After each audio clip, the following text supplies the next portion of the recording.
देख रहे हैं नेटवर्क 33 राजकुमार के साथ। तो चलिए बढ़ते हैं आज की कहानी की ओर। दोस्तों, आज की कहानी में आगे बढ़ने से पहले अगर आपने हमारा चैनल अभी तक सब्सक्राइब नहीं किया है तो कर लें और साथ ही वीडियो को लाइक शेयर कमेंट ज़रूर कर दें। तो चलिए जानते हैं आज की एक और डरावनी भूतिया कहानी। दोस्तों, एक ऐसा गांव जहां पर सरकार ने नो एंट्री जोन लगा दिया है, जहां पर जाने वाले लोग दोबारा लौटकर वापस उस गांव से बाहर नहीं निकल पाते हैं। उस गांव की एक और भयानक घटना से मैं आज आपको रूबरू कराने वाला हूं। दोस्तों, मैं और मेरी गर्लफ्रेंड श्रुति घूमकर वापस घर की तरफ लौट रहे थे कि तभी अचानक से मेरी आंखों में आकर एक कीड़ा चला गया, जिसके चलते हुए मुझे अचानक से अपनी बाइक पर ब्रेक लगाना पड़ा। मैंने हेलमेट भी नहीं लगाया हुआ था, जिसके चलते हुए अचानक से वो कीड़ा आकर मेरी आंख के अंदर घुस गया। मैं अभी अपनी गाड़ी से नीचे उतरा और उतरकर अपनी गर्लफ्रेंड से पानी की बोतल मांगी, जिसको लेकर के मैं सड़क के किनारे गया और जाकर अपनी आंखों में जोर जोर से पानी का छींटा मारने लगा। तभी मेरी नज़र वहां पर गिरी हुई एक डायरी के ऊपर पड़ गई, जिसको मैंने इग्नोर किया और फिर वापस से आकर अपनी बाइक के ऊपर बैठ गया। और अभी हम लोग आगे की तरफ बढ़ने ही वाले थे कि तभी अचानक से जोर जोर से हवाएं चलने लगी, जिसके चलते हुए वहां पर पड़ी वो डायरी के पन्ने अपने आप ही खुलने लगे और उन पन्नों पर खून लगा हुआ था। तभी पीछे से श्रुति ने मेरे कंधे पर हाथ रखा और हाथ रखने के बाद उसने अपनी उंगली के इशारे से मुझे एक तरफ इशारा करके देखने के लिए बोला। जब मैंने उधर देखा तो मुझे दिखाई दिया एक बोर्ड, जो कि उस गांव का बोर्ड था और उस पर लिखा हुआ था चंदनपुर गांव। लेकिन उसको देखकर मुझे काफ़ी ज़्यादा हैरानी हुई, क्योंकि वो नाम खून से लिखा हुआ था। मैं और श्रुति काफ़ी ज़्यादा डर गए थे और यहाँ से जल्दी निकलने की फिराक में थे। लेकिन जब मैंने अपनी बाइक को स्टार्ट किया तो मेरी बाइक स्टार्ट होने का नाम ही नहीं ले रही थी और लगातार मौसम भी खराब होता हुआ चला जा रहा था। फिर थोड़ी कोशिश करने के बाद मेरी बाइक स्टार्ट हो गई। फिर कुछ समय के बाद हम लोग घर आ गए तो मैंने देखा कि श्रुति ने अपने बैग से वो डायरी निकाली, जो कि मुझे जंगल में दिखाई दी थी। अब वो डायरी को निकाल कर पढ़ रही थी। तभी मैंने उसका चेहरा देखा और उससे बोला, अरे यार, ये तो वही डायरी है ना जो जंगल में पड़ी हुई थी। उसने मेरी तरफ देखकर गर्दन हाँ में हिलाई और मुझे अपने हाथों के इशारों से बुलाकर अपने पास बैठने को बोला। तभी मैं उसके पास जाकर बैठ गया तो उसने उस डायरी का पहला पन्ना खोला, जिसमें लिखा हुआ था मेरी आखिरी गलती। काश मैंने इस गांव के बारे में जानने की कोशिश ना की होती। काश मैं अपने दोस्तों के साथ यहाँ पर ना आता। काश वो लोग जिंदा होते। दोस्तों, अब हम दोनों ने वो डायरी पढ़ना शुरू कर दिया, जिसमें लिखा हुआ था मेरा नाम शुभम है और मैं अपने 4 दोस्तों के साथ इस मनहूस गांव के बगल से गुजर रहा था। मेरे साथ मेरा एक दोस्त राहुल, अंजलि, अंकित और मोहित था। अभी हम लोग आगे की तरफ ही बढ़ रहे थे कि तभी अचानक से एक उड़ता हुआ मैप ना जाने कहां से हमारी कार के सामने आ गया, जिसके चलते हुए अंकित ने अचानक से चलती हुई कार में ब्रेक लगा दिया और हम लोग आगे लगी हुई सीट से जाकर टकरा गए। किसी को कोई खास चोट तो नहीं आई, लेकिन सभी लोग शीशे पर पड़े उस मैप को देखने लगे। तभी उसमें से अंकित ने उतरकर उस मैप को अपने हाथों से पकड़ा और पढ़ने लगा। फिर हमने देखा कि मैप में चंदनपुर गांव लिखा हुआ था, लेकिन किसी ने उस नाम को काटकर वहां पर मौत लिख दिया था और इस मैप के ऊपर एक वार्निंग भी लिखी हुई थी। वार्निंग में लिखा गया था कि यहाँ पर भूल से भी आने की भूल मत करना, नहीं तो ये तुम्हारी जिंदगी की आखिरी भूल होगी। अब इस चीज को पढ़कर वहां पर खड़े हम चारों दोस्तों ने एक दूसरे का चेहरा देखा और बड़ी जोर से हंसने लगे। लेकिन अंजलि इस चीज को देखकर डर गई थी।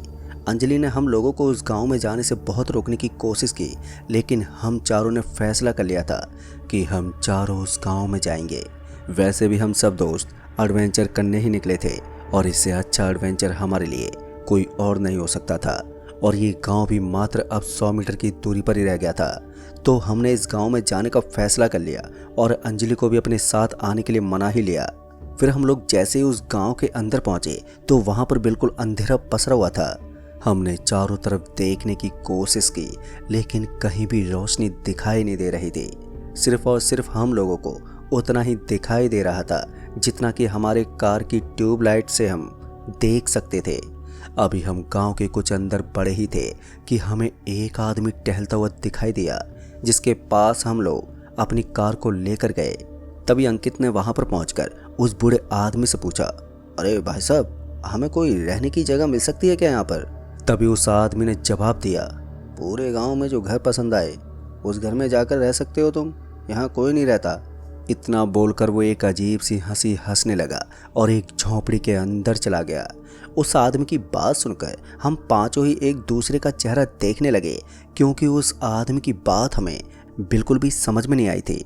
इसी के चलते हुए हम लोग अपनी कार से नीचे उतर गए और अपने मोबाइल की फ्लैश लाइट चालू करके उस झोंपड़ी की ओर बढ़ने लगे जहां पर वो बूढ़ा आदमी झोंपड़ी के अंदर गया हुआ था।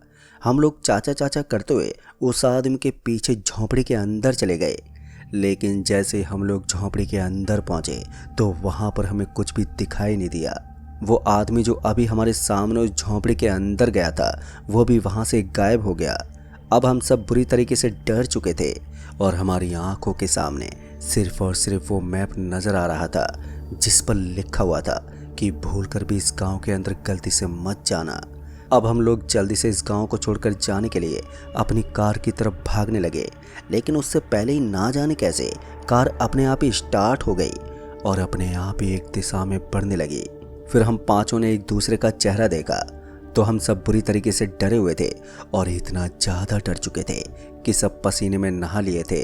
अब हम अपनी कार के पीछे पीछे भाग रहे थे ताकि हम कार में बैठकर यहाँ से निकल सकें, लेकिन हमने देखा कि हमारी कार एक तालाब के अंदर चली गई है और इस चीज़ को देखकर मैंने अपना सर पकड़ लिया।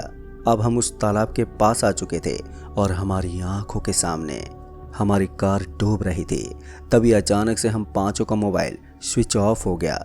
ऐसा नहीं था कि हमने अपने मोबाइल में चार्जिंग नहीं रखी हुई थी, पर ना जाने क्यों अचानक से सबका मोबाइल एक साथ ही स्विच ऑफ हो गया।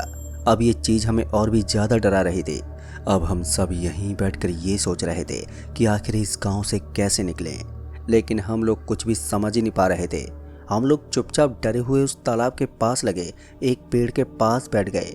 इधर अंजलि हम लोगों को काफ़ी ज़्यादा बुरा भला बोल रही थी कि आज मैं तुम्हारी वजह से फंस गई हूँ। मैंने तुम्हें पहले ही मना किया था कि यहाँ पर मत आओ।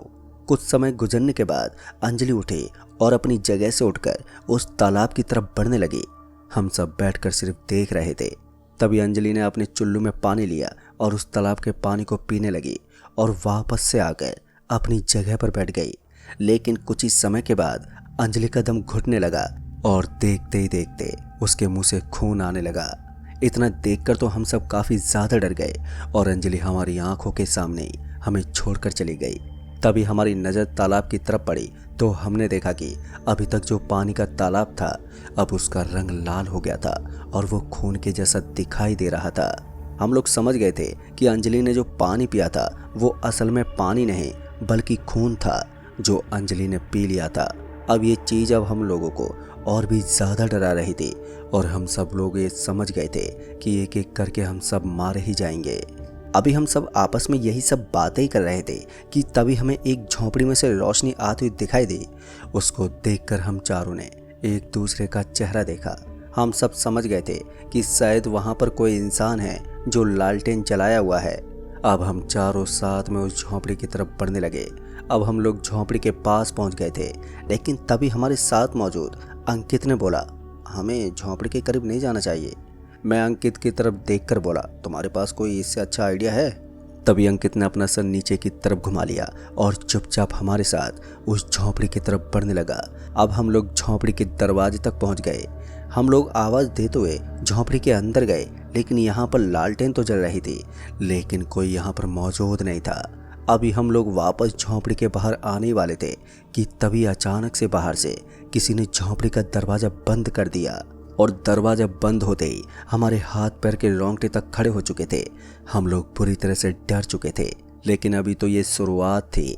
तभी हमने देखा कि अचानक से उस झोंपड़ी में किसी ने आग लगा दी। अब झोंपड़ी धीरे धीरे करके जलने लगी थी। फिर हम चारों ने उस दरवाजे को तोड़ने की कोशिश की, लेकिन यहाँ पर दरवाज़ा टूटने का नाम ही नहीं ले रहा था। हम सब समझ गए थे कि हम चारों यहीं पर जलकर मारे जाएंगे, लेकिन तभी अचानक से मुझे वहाँ पर एक पतली सी खिड़की दिखाई दी। मैंने उस खिड़की को खोलने की कोशिश की, लेकिन वो खिड़की खुल ही नहीं रही थी। लेकिन थोड़ा कोशिश करने के बाद आखिरकार हम चारों ने मिलकर उस खिड़की को खोल ही लिया था। अब एक एक करके हम सब उस खिड़की से कूद कर उस झोंपड़ी से बाहर निकल गए, लेकिन अंकित उस झोंपड़ी से बाहर ही नहीं निकल पा रहा था, क्योंकि अंकित थोड़ा मोटा था, जिसके चलते वो खिड़की से बाहर ही नहीं निकल पाया। हम लोगों ने भी उसका हाथ पकड़कर उसको बाहर खींचने की बहुत कोशिश की, लेकिन वो बाहर ही नहीं आ पाया। तभी अंकित ने अपनी आखिरी सांस तक उस खिड़की से बाहर निकलने की कोशिश की, लेकिन वो उस खिड़की से बाहर ही नहीं निकल पाया और उसी घर में जलकर हमारी आंखों के सामने मर गया। उसकी चीखें मुझे अभी भी सुनाई दे रही हैं, जबकि मुझे ये पता है कि कुछ देर में मैं भी मरने वाला हूँ। अब इस चीज को देखकर हम तीनों बुरी तरह से डर गए थे। तभी राहुल ने बोला, भाई एक काम करते हैं, यहाँ से पैदल ही निकल जाते हैं। तभी अचानक से पीछे से एक आवाज़ आई, पैदल जाने की सोच रहे हो? तभी हमने पीछे की तरफ गर्दन घुमा कर देखा तो हमें वही चाचा दिखाई दिए जो कि शुरुआत में हमें दिखाई दिए थे। उन्होंने राहुल की तरफ देखकर बोला, बिना टांग के जा पाओगे? इतना बोलकर उसने राहुल की दोनों टांग तलवार से काट दी। जहां अभी तक हमें सिर्फ और सिर्फ खामोशी नजर आ रही थी, तो वहीं अब हमें राहुल की चीखें सुनाई देने लगी। हम दोनों बुरी तरीके से डर के वहां से भाग गए। फिर हमने राहुल को वहीं अकेला छोड़ दिया। अचानक से हमारे दोस्त राहुल की आवाज़ आनी भी अब बंद हो गई। फिर हम लोग भी अपनी जान बचाकर आगे की तरफ भागने लगे। तभी हमें एक मंदिर जैसी जगह दिखाई दी। अब हम दोनों बचने के लिए उसे मंदिर समझकर उसके अंदर चले गए, लेकिन जब हम अंदर पहुंचे तो हमने देखा कि वहां पर एक शैतान की मूर्ति थी।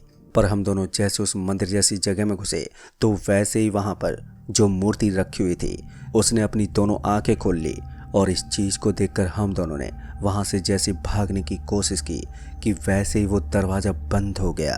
अब मैं अपने दोस्त को देख नहीं पा रहा था, लेकिन मुझे अंदर से एक ऐसी भयानक आवाज़ सुनाई दे रही थी जो मैंने आज से पहले कभी नहीं सुनी थी। ये भयानक आवाज़ तो आ रही थी, लेकिन मेरे दोस्त की भी मुझे आवाज़ सुनाई दे रही थी, जिसमें वो अपनी जान की भीख मांगता हुआ मुझे सुनाई दे रहा था। तभी मेरे दोस्त का खून दरवाजे के नीचे जो थोड़ी सी जगह थी वहां से बाहर की तरफ आने लगा। उसकी चीखें सुनकर और उसका खून देखकर मैं बुरी तरह से डर गया था और डर कर वहां से भागने लगा। मुझे नहीं मालूम कि मैं कहां पर जा रहा था, और मुझे ये भी नहीं मालूम था कि मैं कितनी देर जिंदा रहूंगा। मैं एक कोने पर पहुंच गया और वहां पहुंचकर मैंने अपनी पीठ पर टंगे उस बैग को उतारा जिसमें खाने पीने का कुछ सामान मौजूद था, और साथ ही मेरी कलम और डायरी मौजूद थी। और अब जो मैं लिख रहा हूँ इसी डायरी में लिख रहा हूँ, और मुझे नहीं मालूम ये डायरी किसी को मिलेगी भी या नहीं। मैं ये डायरी अब अपने से बहुत दूर फेंकने वाला हूँ और मेरी कहानी यहीं पर समाप्त हो जाएगी। दोस्तों, श्रुति और मैंने इस डायरी का आखिरी पन्ना भी पढ़ लिया था और हमें चंदनपुर गांव के बारे में पता चला, लेकिन हमने इस गांव के बारे में और भी जानने की कोशिश की, लेकिन हमें किसी से भी कुछ सुनने को इस गांव के बारे में नहीं मिला। यहाँ तक कि गूगल मैप में भी इस गांव का नाम हमें दिखाई नहीं देता है। अगर हमें ये डायरी नहीं मिलती तो हमें उन पांचों के साथ क्या हुआ इसकी भी खबर नहीं मिल पाती, और ना ही हम उस गांव की असलियत जान पाते। फिर इसके बाद मैंने इस गांव के बारे में एक आर्टिकल लिखा और पूरी दुनिया को इस गांव की असलियत बताई। दोस्तों, सरकार द्वारा भी इस गांव पर एक्शन लिया गया और उसके बाद से इस गांव को नो एंट्री जोन में डाल दिया। तो दोस्तों, इस कहानी में बस इतना ही। कहानी आपको पसंद आई हो तो वीडियो को लाइक शेयर कमेंट ज़रूर कर दें। तो मैं आपका दोस्त राजकुमार जल्द ही मिलूंगा ऐसी एक और डरावनी भूतिया कहानी के साथ। तब तक के लिए बाय एंड टेक केयर।